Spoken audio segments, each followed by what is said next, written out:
if you're a permanent resident, you can buy as soon as even 3 months after you come into Canada. For me, that's a huge challenge, and of course, I have to go through the process of educating them and making them understand, bring them back to reality. Or there was a time where there was maybe 250K out with swimming pool.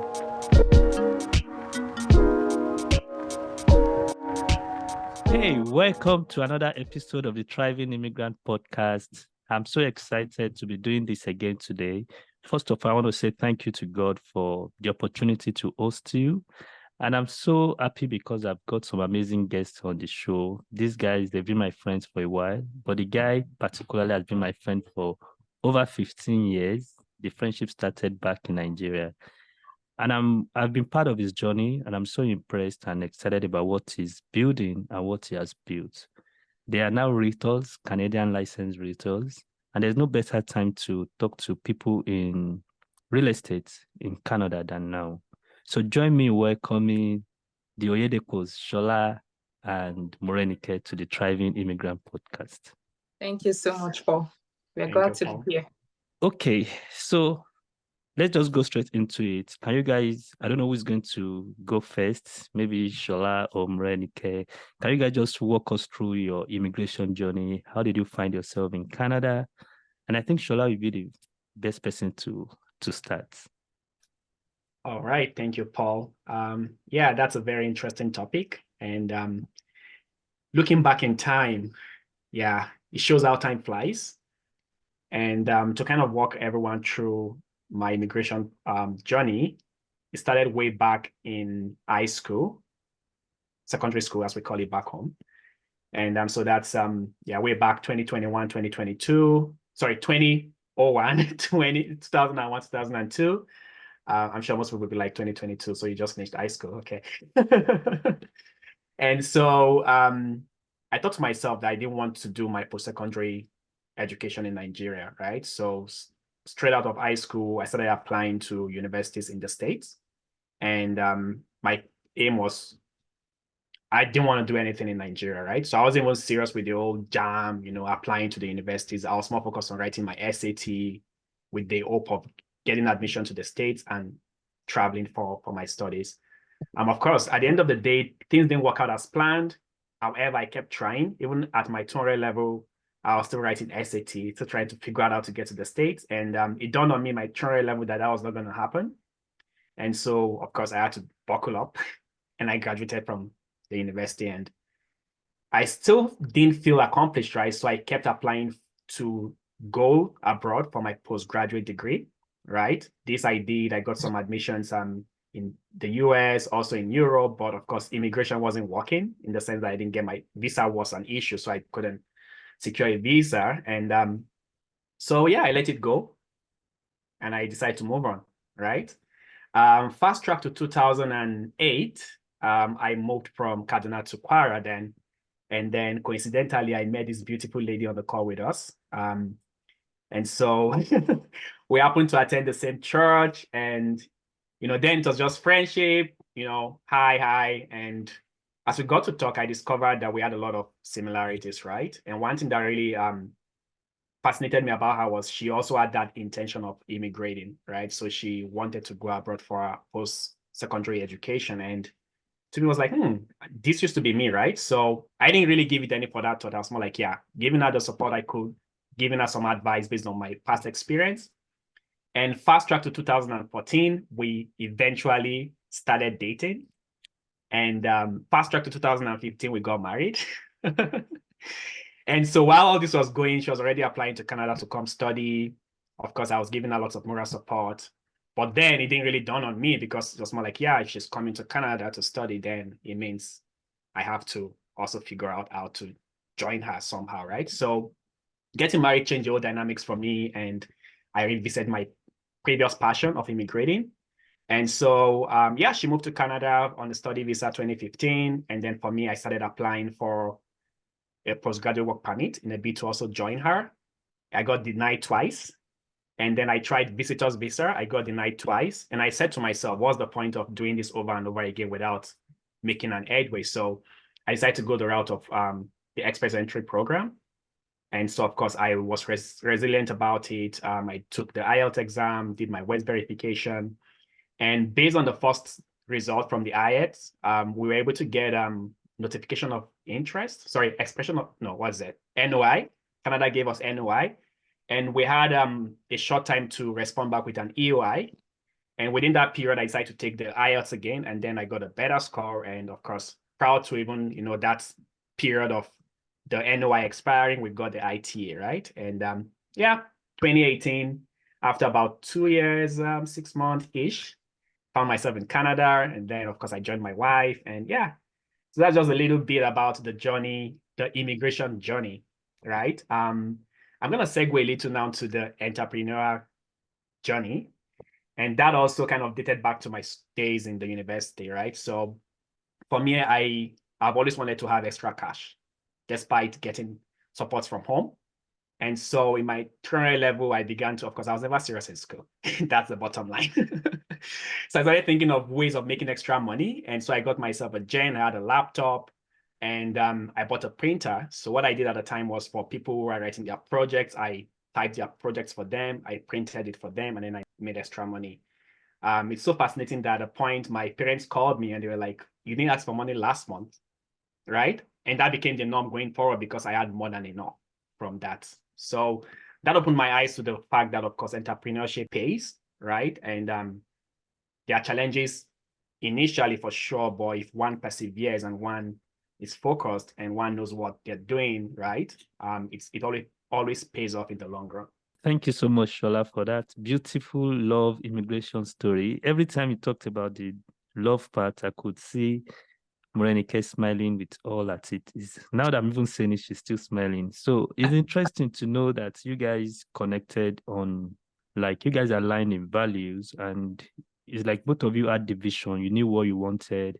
Lucky you guys. You guys have been doing well. And your entrepreneurship story, I don't know. I think this is my first time I think you mentioned it at some point, but this is the first time I'm getting that in detail. So thank you for sharing that. Does Morenike want to add anything about her immigration journey since your husband asked you to come here first? Or you want to tell us about your entrepreneurial story? Well, first of all, I just want to say that he basically said it all. I don't think there's anything specifically I wanted to add. I would just say that immigration for sure is it's not easy. Like, I mean, you're leaving your family behind. So it wasn't a very easy decision for us to make, for me to come here to study while my husband stays back home in Nigeria. But again, here we are. We're glad we made that decision. We're glad we're here. With regards to my entrepreneurial journey, I think I've always had an entrepreneurial spirit, like, me very well. Since the day you know me, I'm probably doing one thing or the other. I'm sure anytime you see me, you're like, what are you doing again? Because I've tried a lot of things, right? So personally, I've been an entrepreneur since university days, specifically. My mom was an entrepreneur as well. She's a civil engineer, but she had a business on the side. And I think that's where, all of us, all our children got that entrepreneurial spirit from. Oh, wow. Thank you so much for sharing. Okay, Shola wants to say something. Yeah, I can remember traveling to Dubai to buy goods, Yeah. So, so I've done a lot of things. Sorry, who traveled to Dubai, Morenike or the Morenike's mom? Morenike. Yeah, myself. Okay. Yeah, I traveled to Dubai, I did business, I've done a lot of things even prior to coming to Canada. And even when I came to Canada, I've tried the clothing line business. I've tried a lot of things here and there. Yeah, that's correct. And to be honest, from what you said, I think from the moment I met Morenike, I didn't meet you in Nigeria. I met you for the first time in Canada. And just like you mentioned, it's always one thing to the other. There's this part of you that always wanted to do more. Like, even though you were kind of comfortable, but you were always looking for something to do, which is commendable. And I like how you've grown and how you are helping people. It's interesting to see that both of you have a lot in common, like the entrepreneurship story is kind of almost the same thing. The vision of leaving the country and probably other things that you guys have decided not to mention. So my next question will now be, both of you are realtors, right? Both of you are licensed realtors in Canada. And looking at the market in the last 1 year, 2 years, it's been a very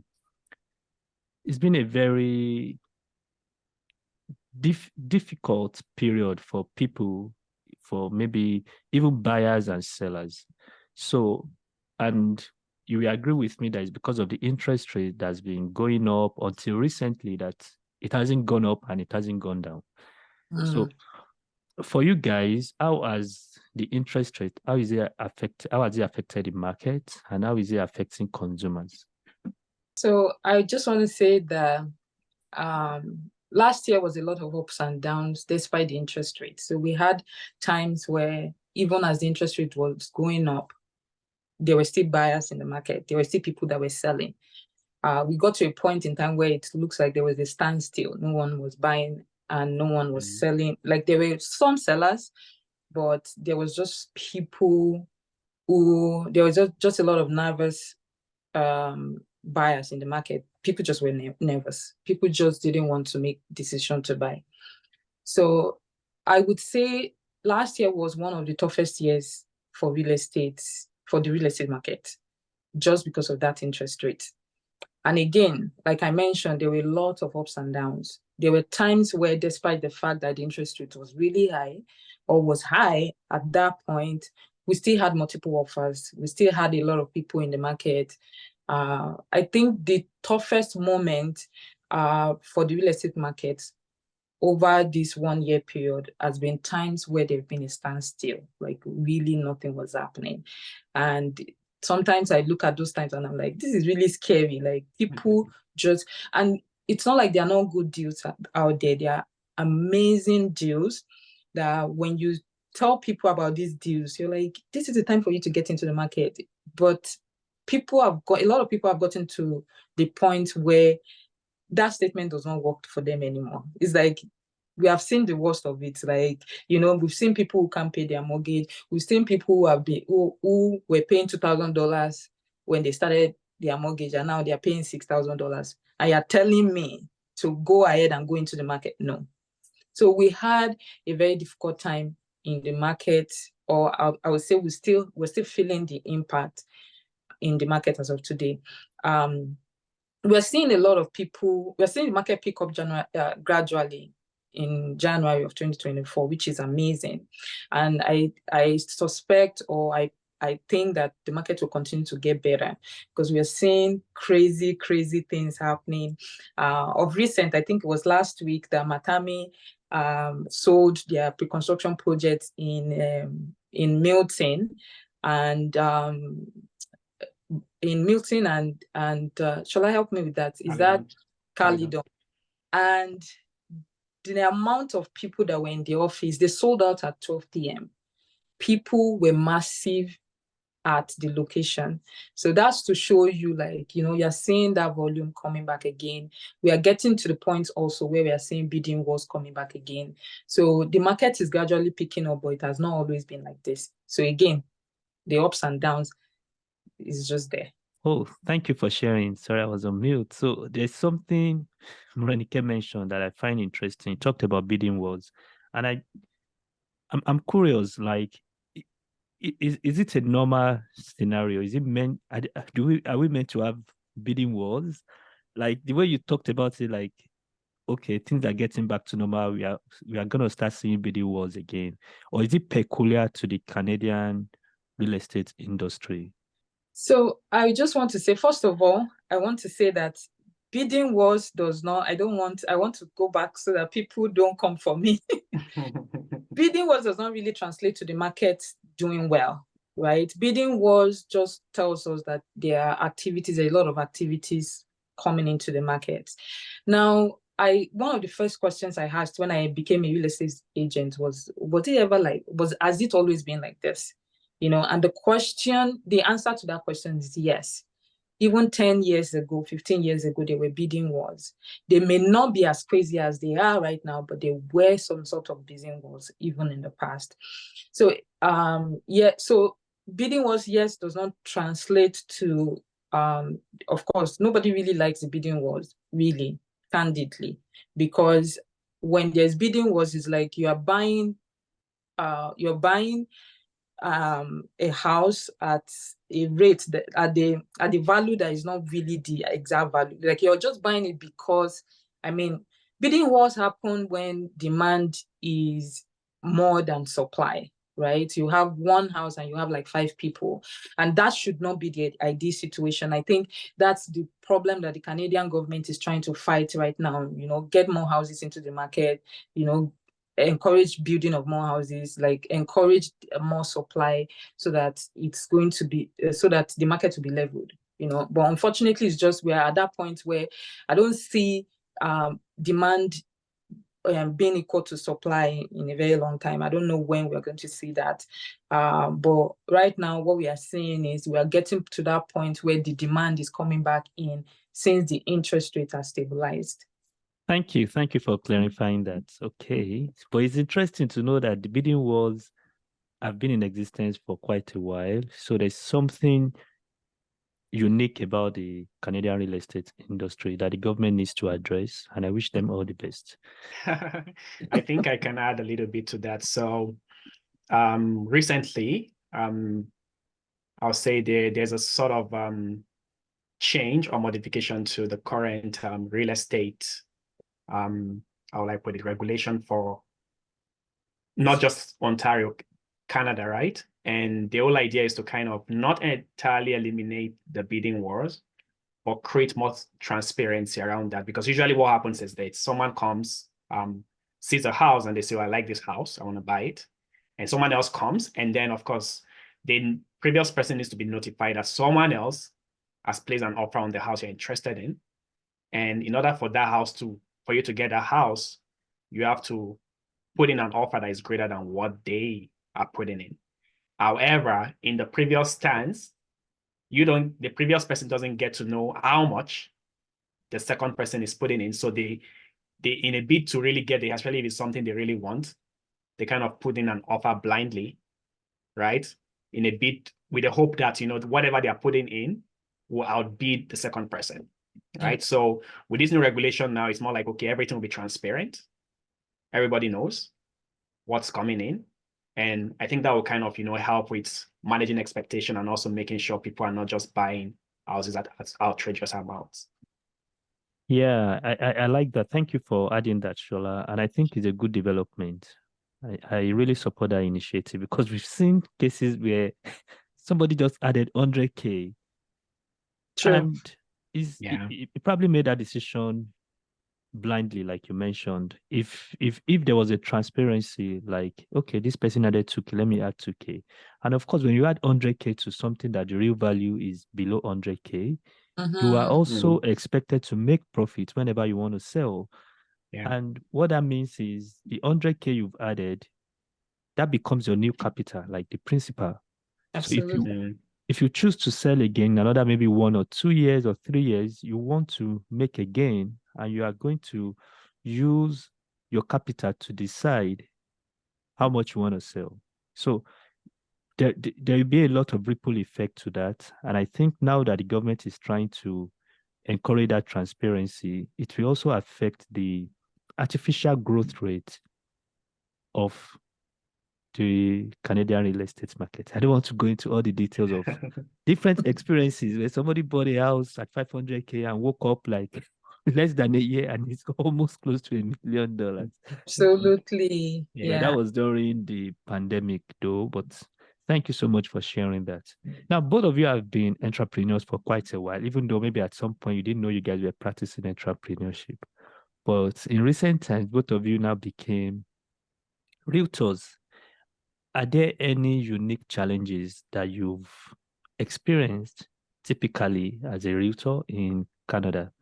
Okay, so I think I'll go first. I think one of the major challenges that I have personally that I've seen of recent is a lot of people cannot detach themselves away from other people's experiences between the time when the market was crazily insane and prices were high, and now that prices are down. So let me explain that a little further. So a lot of people, especially new immigrants, came into the country and they met some people that are like, well, I bought a house last year for 1 million. Now my house is 800,000 and my interest rate is crazy. I'm paying $7,000 a month. I can't eat, I can't sleep. You know what I mean? So a lot of people are holding on to that negativity and they are choosing not to make a move to get into the market. I think those are my major challenges. My major challenges is that people are feeding off the bad experiences of other people that are in the market. But one thing I feel like people don't understand is these people are already in the market. The only person who is at disadvantage is you paying $3,500 for a 3-bedroom home in Mississauga, and you are waiting for that miraculous, thing to happen where the market goes and fall, like the market falls, right? There's no statistics, there's nothing to support. In fact, what we are seeing these days, there's nothing to support or there's nothing that indicates that the market is going to fall. So if you're sitting down waiting for the market to fall, you're not doing yourself good. I think one of my major challenges is getting people to understand that other people's story is not your story, and sitting down on your cash and waiting for the market to fall is not a good idea because the market may not fall. I think the second major challenge is, of course, the interest rates. A lot of people are not able to qualify for as much as they used to qualify for before.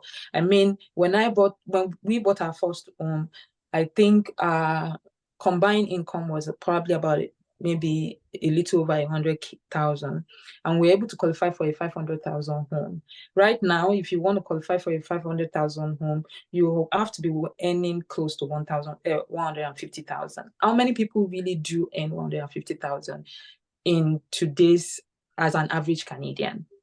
I mean, so that's another major challenge. People just can't qualify enough to buy the worth of what's in the market.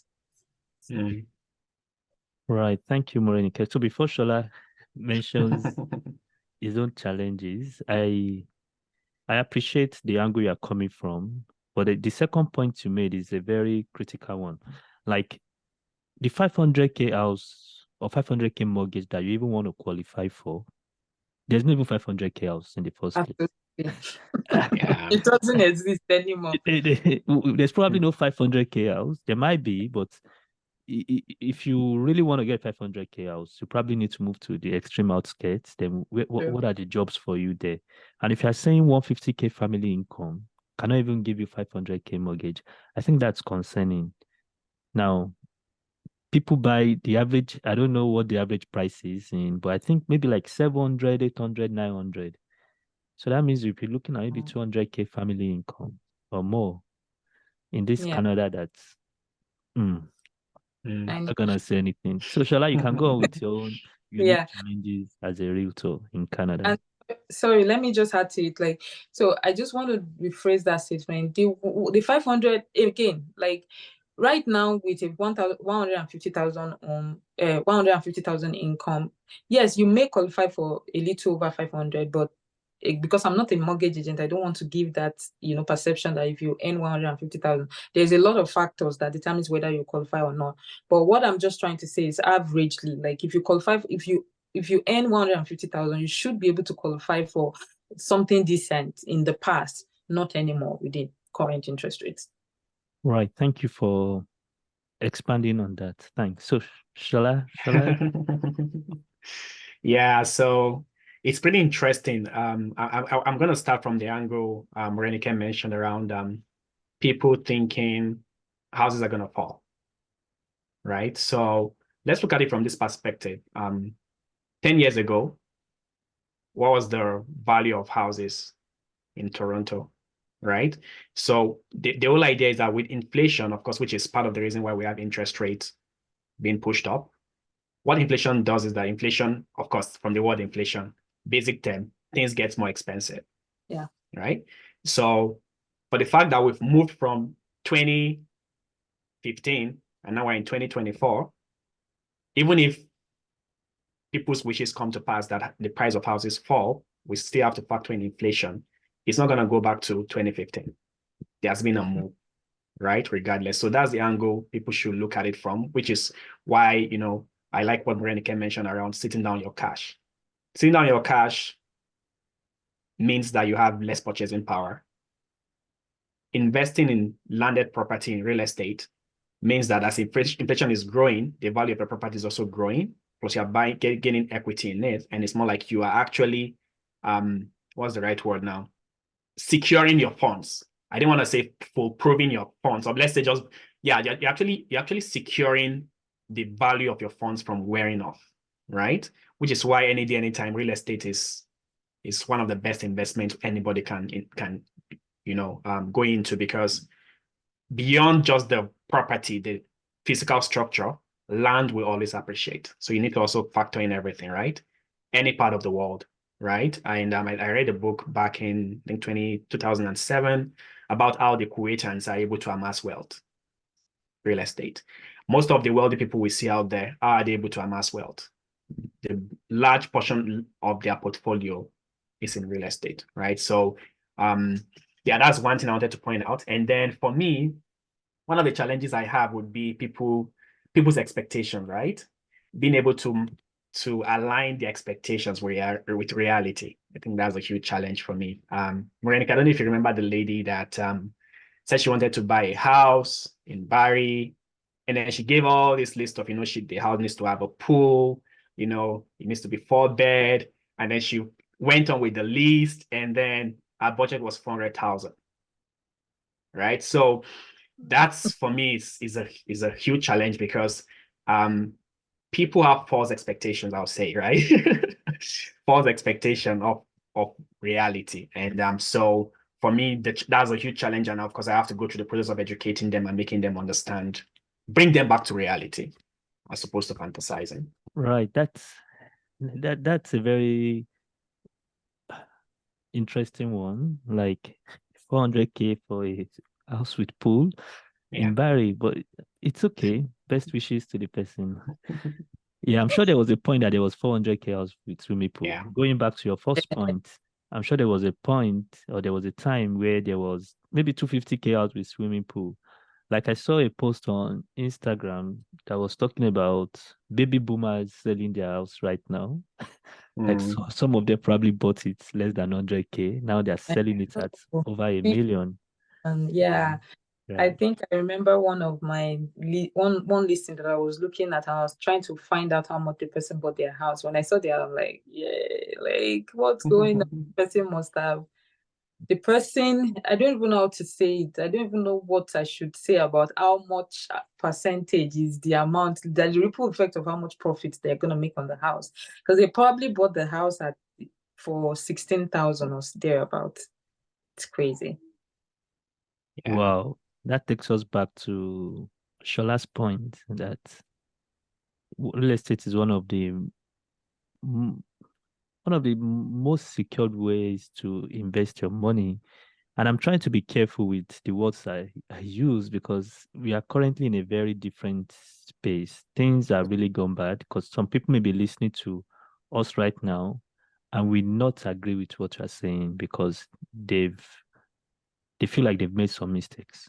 Yeah. And I think that's where professional advice comes in. Like when you're trying to get your house, speak to mortgage agents, speak to realtors, and do your numbers. Just be careful. Also give yourself some breathing space. It's good to be ambitious, but it's also important to manage the risk. And I'm excited about Shola's project. Shola is a project manager, and interestingly, Morenike is a risk. I usually forget that part. Morenike is a what do I call you now? You're a risk manager. Morenike is a risk manager. So working with Morenike and Shola is like you're getting extra for your money. Like they can help you manage risks, they can help you manage your projects.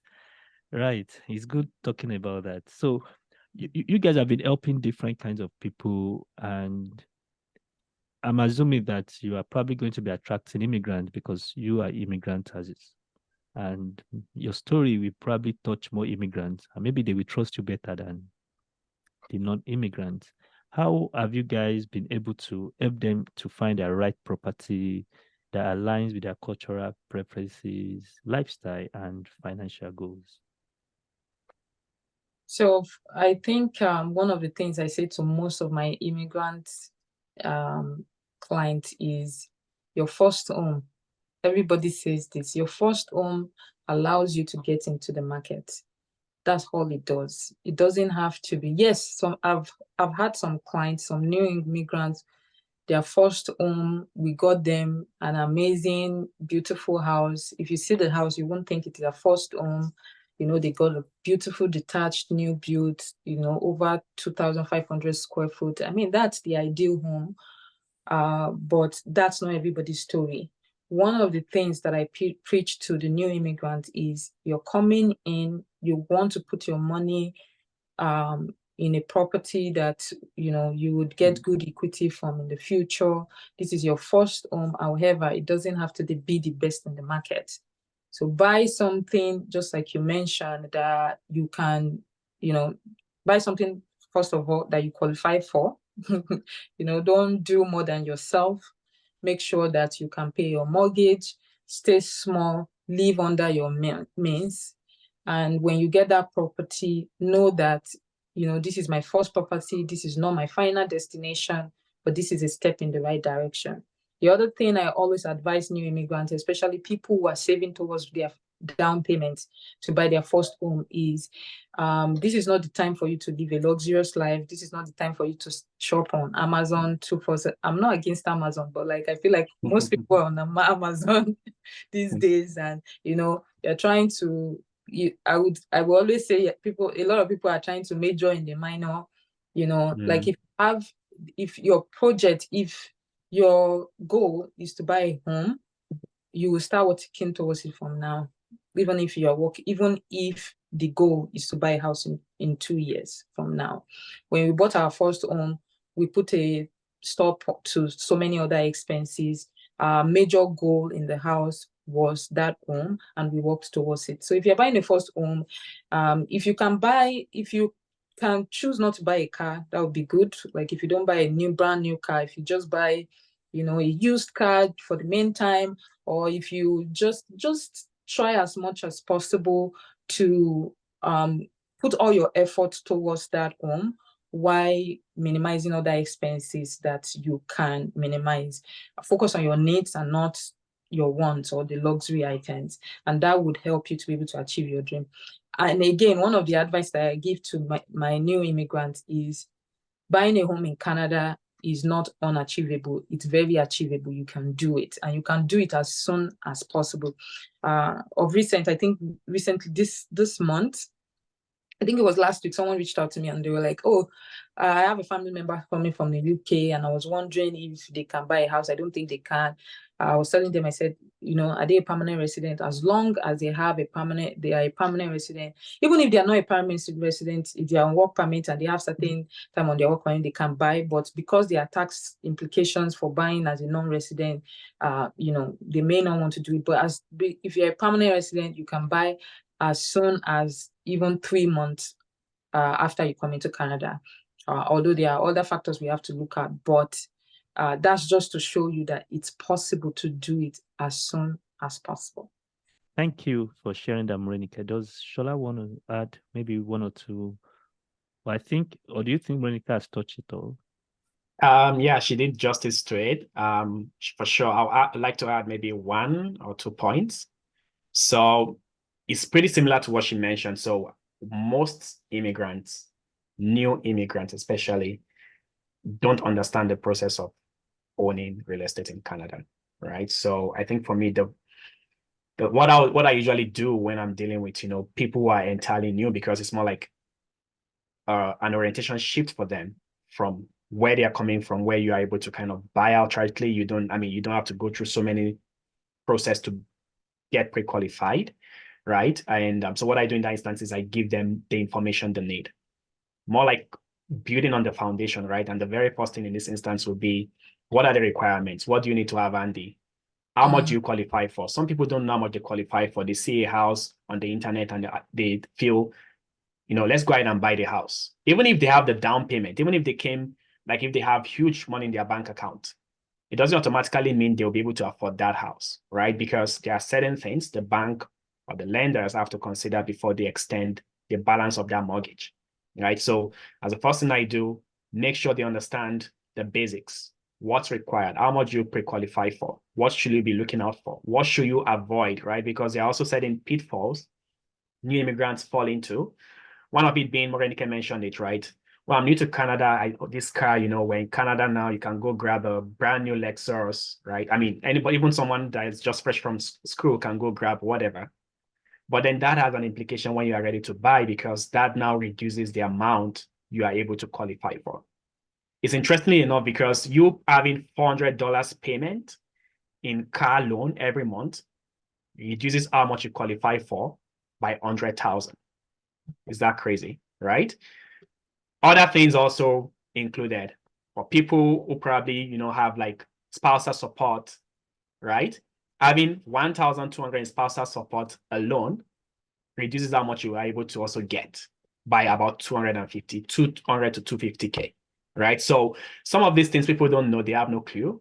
And so what I do in that instant is to build the foundation. And then once that has been sorted out, then we move to the next level of understanding what their needs are, right? What is a no-brainer for them? Like what must be in the list?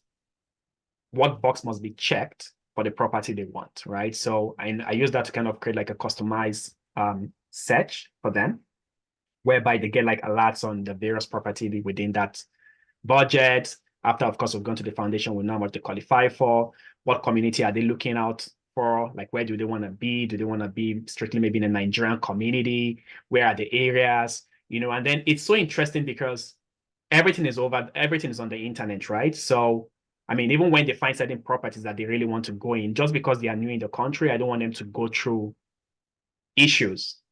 I do neighborhood research for that property.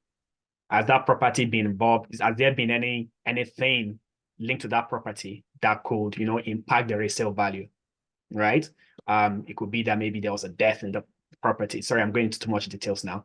Or maybe they used to be a grow up, or, so it's not just about selling, but just because I know these guys have no clue and I want them to enjoy the process of owning a home, I go the extra mile for them. Not that I don't do that for other clients, but for them, it's more like I have to hold their hands through the process from searching for a house to the point of closing. And even when we're done closing the property with them, it's not more like, oh, we're done, have a good day. Still maintaining that relationship because we know these people are new in the country, making sure they're connected to the right community, cultural events that, aligns with their beliefs or what they're looking for, and just making sure they have that support in their new community. Wow. Thank you, Shola, for sharing that in detail. You guys are not just realtors, you're like community builder. And you went into a lot of details, and that shows that Shola is not just a realtor, Shola is also a mortgage agent. And for you guys that are listening right now, like Shola mentioned, you stand a chance to enjoy a very good process from the beginning to the end. So when you meet with the Oyedepos, they guide you to let you know how much you are qualified for, because Shola is a mortgage agent. At the same time, he probably passes you to Morenike to help you get the house. And when you get the house closed, they still help you they connect you with the right community, which I think is a big deal. Because when you try to buy a house, it's not just about living in the house. The community where you find yourself is important. The amenities like school for the kids and all those things are important. So thank you guys for helping the community, for building community and giving people that opportunity to enjoy and live a good life, because that's a very important point. Now, a lot of people are listening and they're like, okay, with all this that these people are saying, maybe we should buy a house. Maybe somebody is liking Morenike's voice. Somebody is like, oh, I like this Shola, it's so detailed. How can they contact you? And just give us maybe your website and social media contacts, because I know you guys change agencies. Every time I talk to realtors, before I can talk to a realtor like 1 year ago, then when I send email to that particular email, I've left, I'm now with any. So just give us a contact or contacts where, regardless of where you find yourself, they can easily contact you. I think our website is homesandmortgage.ca. You can't forget that it's homesandmortgage.ca. And you can reach out to us via Instagram as well. Like my Instagram handle is at Mobella Investments. And Shola, what's your Instagram handle? At Olu_homes. At Olu_homes. You can reach us on our cell phones as well, 647-687-2174. And Shola, you can reach Shola at 647-773-9882. Yes. Okay. Thank you so much for sharing that. You guys are thriving immigrants, and I can't wait to see you do more. You've done so well for yourself. I'm impressed with your growth. I'm excited with what you guys have done. Like, I know your story, and I see how you guys are flying. So this is going to be my last question, and it's like one word of advice for people listening, and they're also trying to challenge themselves, like they want to become entrepreneurs. What would you advise someone thinking about transitioning into entrepreneurship? The number one thing is believe in yourself. Believe you can do it. Being an entrepreneur is not easy. It's not an easy journey. I see a lot of people struggle. The first year of business is not going to be easy. You cannot give up just after a few months. You have to wait to the end. Believe in yourself. Just know that it will happen at some point. Like you will get to that target, you get to that goal. Write down your vision and make it plain, because it will come to pass one way or the other. Wow, thank you. Write down your vision and make it plain, because it will come to pass. Okay. So, Shola, do you have any word of advice for people trying to become entrepreneurs? The reason I was smiling is you said a word, right? And Morenike used probably over 100 words. So one word, I'll say resilience, right? So with entrepreneurship, you have to actually stay resilient, because statistically, most new businesses fold up within the first 3 years, I guess, or 5 years, right? So most new businesses don't stand the test of time. And so for you to actually thrive, right, you have to be resilient, because the truth of the matter is you're coming to a space where other people are already in. They are probably well established. They probably have more client base than you, and you are coming in and you want to, show something different about you that meets the needs of your customers. So you have to do, or your clients, you have to do extra work. You have to prove your credibility. And most people are not patient enough, because like Morenike mentioned, the first year is usually very tough, right? So in order to really thrive, one has to stay resilient. The other word is focus, right? And I think this is where most people actually, even myself included, I'm guilty of this. When you try something and then you feel like, oh, I'm beginning to make some headways, you begin to think of, oh, let me try this other thing, right?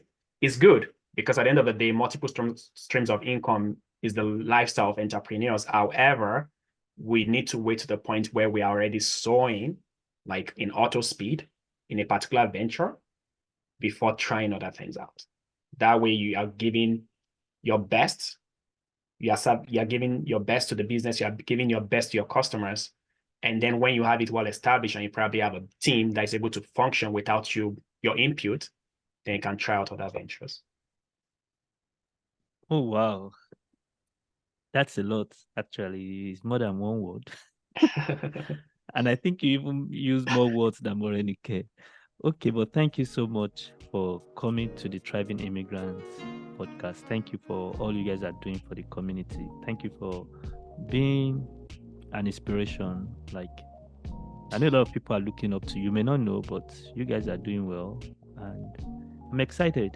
And I look forward to see you do more greater things. Thank you so much for coming. Thank you so much, Paul, for having us. All right. Okay, bye, everyone. Thank you.